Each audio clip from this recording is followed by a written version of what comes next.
Alright guys, welcome to another video from Amedonics. It's been a long time since I posted anything, but today hopefully I will bring something interesting for you. So what you see here is a custom board that I designed for a bigger system. There's a STM32 chip here, specifically 743 series, very powerful. And we have here an USB connection, USB-B in this case, because I had a lot of those USB sockets laying around.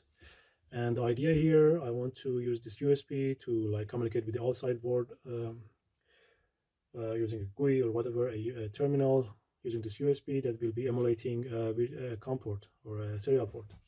So as you can see, there's no FTDI chip here, so we're going to be using the virtual COM port capabilities in the STM32 that you can set up. And STM32 CubeIDE has that conveniently as a middleware, so you can just import it to your project and start coding. So a couple of things.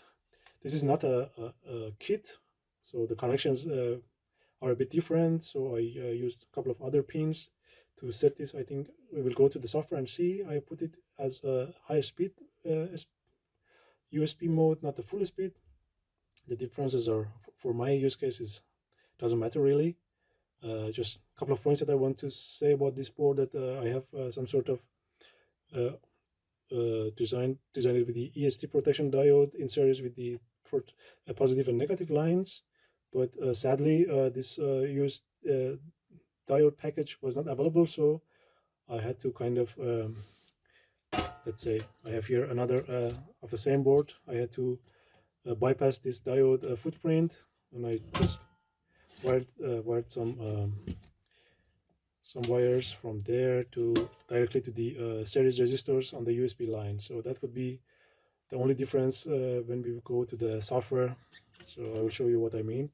Then also have a USB disconnect using these two transistors to emulate, or let's say simulate. In this case, I don't know which is the right word, to simulate the plugging and unplugging of the USB cable, because sometimes you need to, by the software or the firmware, you can just disconnect the USB, so the host will see the USB cable as plugged out because one of the lines is gone.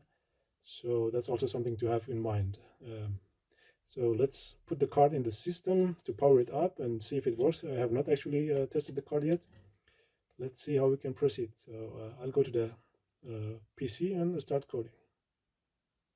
So here I have inserted one of the cards. I have produced like 5 or 6 of them just in case something goes wrong, so I can quickly change them. So you see there's a huge system here with a backplane. It's kind of a standard configuration. So each of these sockets will be hosting a different module. So the system is going to be a system multimeter that I try to develop. But the card, the STM32, will be the brain of the system. And as you can see, I have already connected the debugger or the programmer. One of the headers on board has a native serial port on it, RS232 USART, using I have a charge pump chip, so it can translate 3.3 to 12 volt and minus 12 volt for RS232. So that will be the native RS232. And today we are concerned with the USB. I already connected the USB cable there. I have not turned this on yet, so we will see how it goes. Let's go to the PC and start. I think it's a good idea to just power up the chip. I have powered up the system, of course, but nothing blown up, so it's a good sign. So I want to use this LED, some kind of indication for status like errors or whatever. And we will turn on one of the lights as soon as the microcontroller boots. And then we try to connect the USB, enumerate the USB through the middleware application that STM provides, and send some characters to the virtual COM port and see if we receive anything on the PC. So that will be the whole idea behind this video today. Is to check with STM32 programmer to check if we can connect to the board. So the program identifies our programmer, ST-Link version 2. Let's connect. It didn't connect, so I forgot to power up the rack, server rack, or the mounting rack, whatever. Now I have powered it on. I will connect now. Yes, it works fine. So we have a device identified, so that's good. Just disconnect. So then we go to the IDE, we start from scratch, so we create a new project, STM32 project. Then we need to select the chip that we want to program for. If the program loads, please. Hello, yeah, it's here. STM32H743IIT6. This is the chip that I used on this board. So we select that, and yeah, the next button is there. The project name we can just USB virtual com communication port.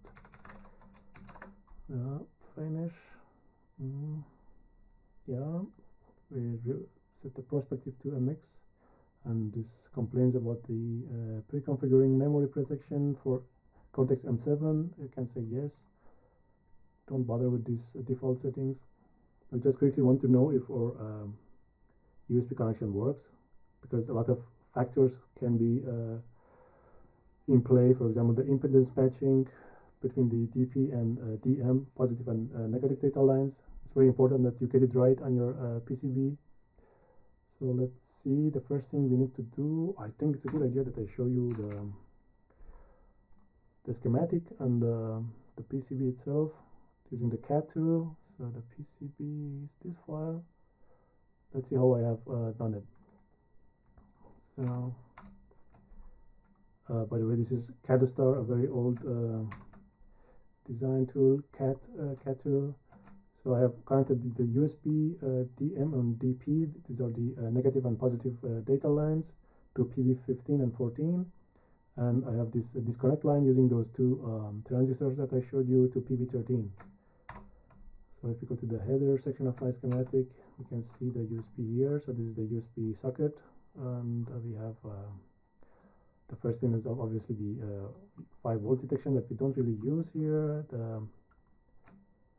The second and third one are the interesting ones, the USB DP and DM, data line positive and negative. And as I showed you, they go through this EST production diode arrangement, but I didn't find it on the market, so I didn't populate this. So I used those wires to directly bypass this and connect to the series resistors. So that should work fine. And the USB disconnect, as I told you, used to simulate the plugging and unplugging the cable to the host. So the host, when you disconnect this, by default this is disconnected, so the host doesn't see the DP, so it doesn't enumerate the device. And we, as soon as we set this pin to high, the transistors by the magic connect the line, so the host can see it as a real device. So it's very useful, because sometimes in the middle of the work you want to just disconnect your USB and connect it again with a different enumerator as identified as a different device. So it's a good idea to have this disconnect pin without the need for physically going to the host and unplug the cable.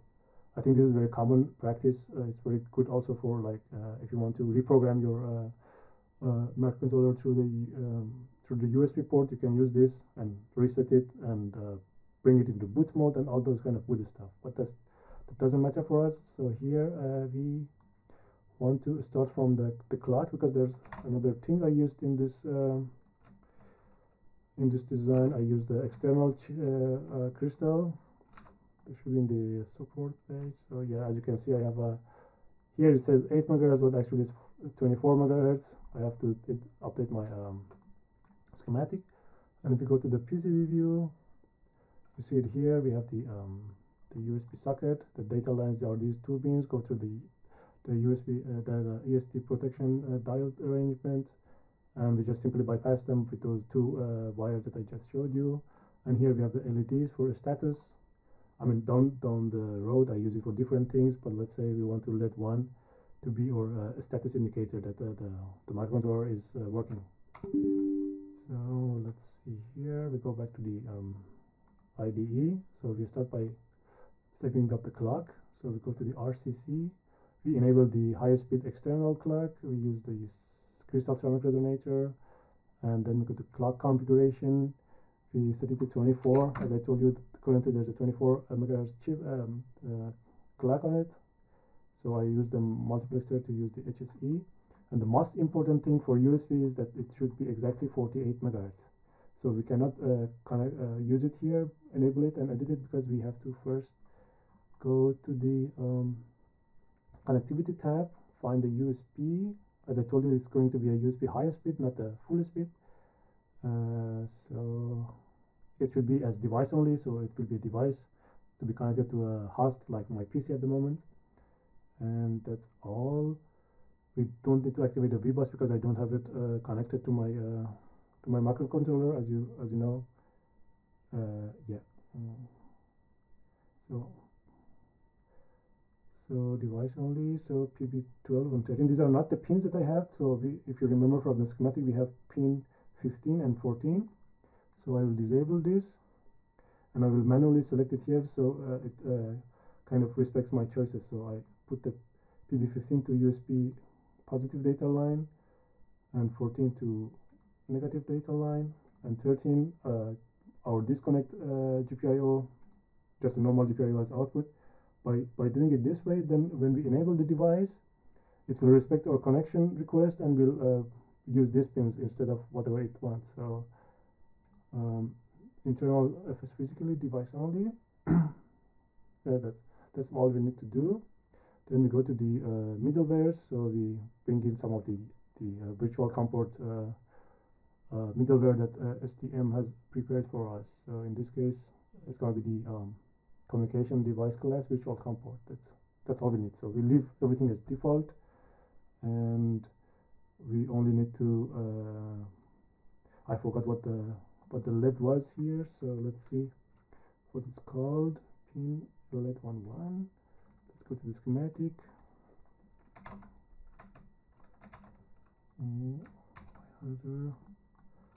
So microcontroller, okay. Let's highlight this pin.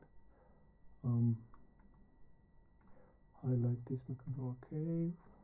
You don't need to be worried about this CADA starting. I just want to check which pin is this LED one is connected to. So it's pin PF11. So if we go back to the STMCube and check the PF11 is here. We also set this as GPIO output. Now we can give them some useful values, labels. So let's say LED status, and this one we can give it a label USB disk as for disconnect. I think we are set. We generate the code, and we go to the C++ perspective. Okay, we have to yeah, we forgot to check the clock. So we have 24 megahertz HSE here. So it has given us 48.375. I think it will work fine. You don't need to be exactly 48 megahertz, couple of kilohertz or hertz here and there doesn't really matter, but let's try this multiplexer, so make it 48. Something is not wrong, something is wrong here, so we resolve the clock issues automatically. Now we have 48 megahertz, and I don't care about the other clocks at the moment, to be honest. I just want to know if my custom board has good like physical connectivity with impedance matching, all those good stuff that it can enumerate as a USB device without any problem. So we save, so it should regenerate the code. Now everything's fine. So in the main, let me increase the size here. In the main, it initializes this middleware for us. So the first thing we need to do is kind of after initializing the USB physical and layers and all those good stuff, it's always a good idea to have a short delay. Let's say 100 milliseconds. Then here we can enable the status LED, and we can I think we can indicate that the board is working fine. Status pin and GPIO pins, I think that's. And of course you can directly use the GPIO F, was it? And write to the output data register directly, but I just keep it simple and use the HAL library. And Now we can do the same thing with the USB disconnect pin, and when we set it to high, the positive line that I have chosen on the schematic will be connected, and the USB hopefully will get enumerated. USB disk port and USB disk pin, and that's all. So if I now try to program, we should hopefully okay, there's a problem here, a couple of errors. Okay, okay, I'll delay. Yeah, of course, that was just a typo. Let's, for the sake of completeness, bring up the device manager. I'll put device manager on this side, and what we have at the moment is the my RS-232 to USB converter. As I showed you before, it's already recognized. Now hopefully we'll get another USB port here as our virtual COM port. So I save, I build again, no problem this time. So we go to debugger, and the debugger is fine. I think I missed something here. We have to go to the pinode and configuration, and we set up the trace and debug. I have it as a trace asynchronous software, so this is what I put in the schematic. We can check it here. I show you I1 headers. So there's a header for the debugger. As you can see, is the serial wire clock and IO, and out for the printf function that you can do printf through the debugger. But that's another topic for another day. Let me know in the comment, and if you want to know about this printf using the single wire or serial wire out. Now, yes, everything looks fine. Now we should hopefully enumerate as a virtual COM port. So everything's fine. Startup looks fine. Apply, okay. And debugger connection. I see some activity lights, so we switch to the debug view. No, yes. I hope you also heard the click. I'm in the Windows, so the USB serial COM port is there. Nice. We have a working USB device. The fact that it enumerates and the Windows detects it, it means everything's fine. Just for sake of completeness, what we can do here is to try to send some characters to the device. So let's go to the Project Explorer. We see there's a folder called middlewares, USB library, or okay, I think it's this one, USB device. So I think in one of these headers there's this, if I switch to C++ perspective, we have transmit function. Yeah, so if you go to the main and include this file, USB CDC interface. Now it can be used to call this transmit function. If you go to the main, say just a moment, what was the function name? CDC transmit HS. So transmit high speed. Transmit. What was it? CDC underscore transmit. Yeah.